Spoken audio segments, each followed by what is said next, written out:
Like father, like son. Well, not really. It seems like Max Verstappen doesn't want to follow in his father's footsteps. And it's not what you think, because Formula One and raising a family aren't the same. Now, he's already mentioned that he's not gonna do what his father, Jost, did when raising kids. If anything, he wants to take an entirely different approach. At the same time, let's not forget his father's major role in Verstappen's journey to Formula One, thanks to karting. Sure, he was pretty harsh at times, and a lot of us criticized his style when the 25-year-old opened up about his childhood. In fact, I can't seem to forget this one story where Jost literally left Max at an Italian petrol station all alone. Why? Well, because the kid made some big mistakes in a karting race.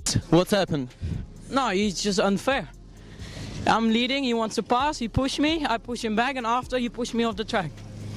It's not fair, huh? And sure, Max defended his dad, saying he needed it. But are you sure that was the best way to deal with him? Having said that, he's quite the sensational two-time champion. And let's not forget how his first championship title was also pretty controversial, to say the least. Max Verstappen wins a Formula One Grand Prix, wins the Spanish Grand Prix, and is the youngest driver ever to win a Formula One World Championship Grand Prix. And at the tender age of 18, he can go out and party like he's never partied before.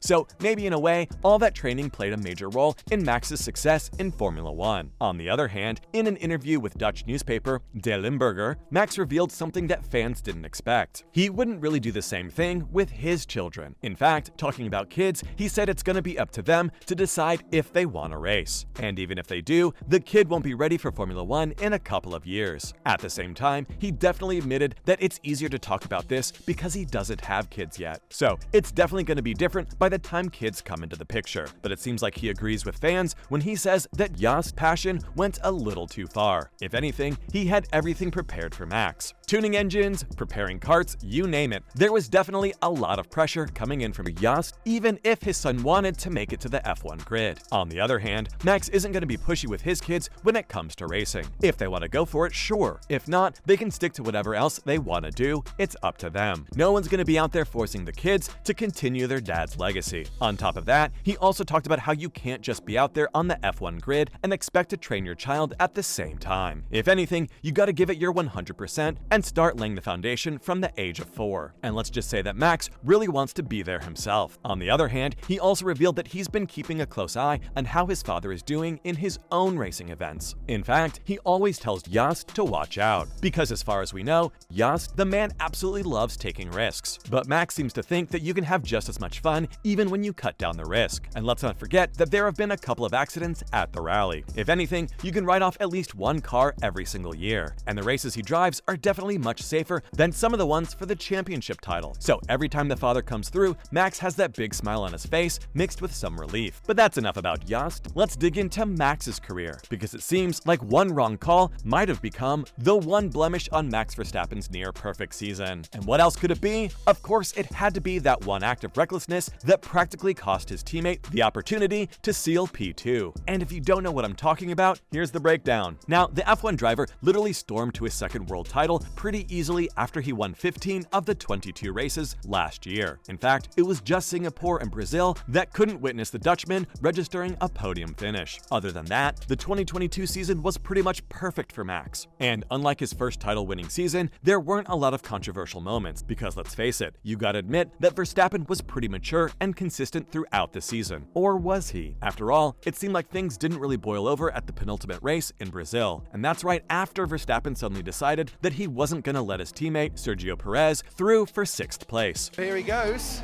Verstappen on Sergio Perez down the inside. Perez fights it with one hand tied behind his back a little bit.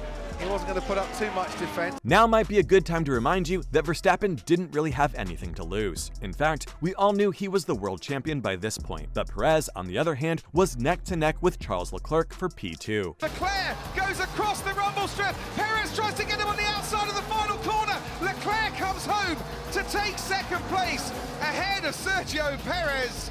They might have a look at that. And one missed opportunity cost him the win entirely. Having said that, Grosjean jumped in to say a thing or two about Verstappen's camping, and he explicitly pointed out the wrong call. Well, sort of. Basically, he said it was definitely one of the best individual seasons that he's seen in the sport. And while it was 99% perfect, that incident in Brazil might have tainted his reputation. Here comes Max Verstappen. Does he nearly almost, come on, hang in there. He's gonna brave it out. Come on, lad, you can do it. He's done it. There you go. The crowd are cheering like crazy underneath us. At least a little bit. And other than that, do you think he could have done better throughout the season? Because frankly, I don't. While Grosjean hailed the Dutchman for being in an entirely different league, he had some sympathy swept aside for Perez, who missed his chance for P2. In fact, he even talked about the race itself, how it's hard to be a teammate when it's easier to blend into the competition. So, while some may bash him for his decision to completely ignore team orders, others just see it as part of the competition. Having said that, this wraps up Verstappen's second championship title, and I think he's ready for a third one because he's got a bunch of great ideas for Red Bull's 2023 car. It seems like the two-time world champion has full confidence that his team can come up with a pretty competitive car for the upcoming season. And sure, I'd think that too, but let's not forget how the squad was hit with a bunch of financial and sporting penalties, all thanks to their breach of the cost cap regulations. On the other hand, Verstappen won 2 championships back-to-back. Verstappen made that lead. He got his elbows out, got a little bit lucky with some contact, didn't get a puncture, but a sheer aggression that's paid off.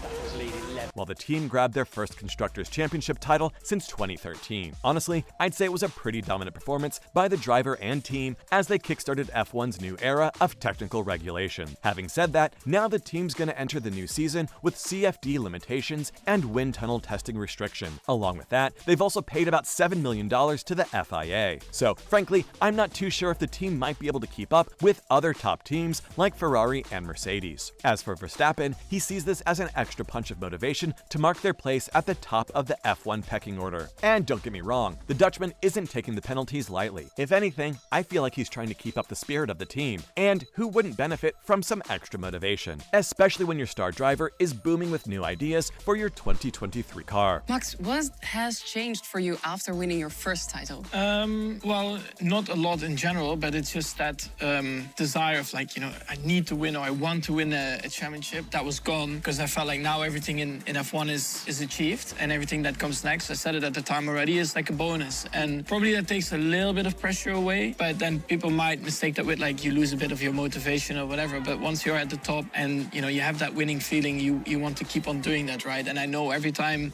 when I get to the racetrack, I switch on and I want to win and I work really hard for it. But in a way, when I get back home, it is a bit more relaxing because of what you have achieved already in Formula One. Either way, only time will tell whether Verstappen's gonna be able to keep up his winning streak. But here's my question for you. How do you feel about the two-time world champion straying away from his father's footsteps? If you like this video, let us know down below. And don't forget to like and subscribe to the channel. And we will see you in the next video.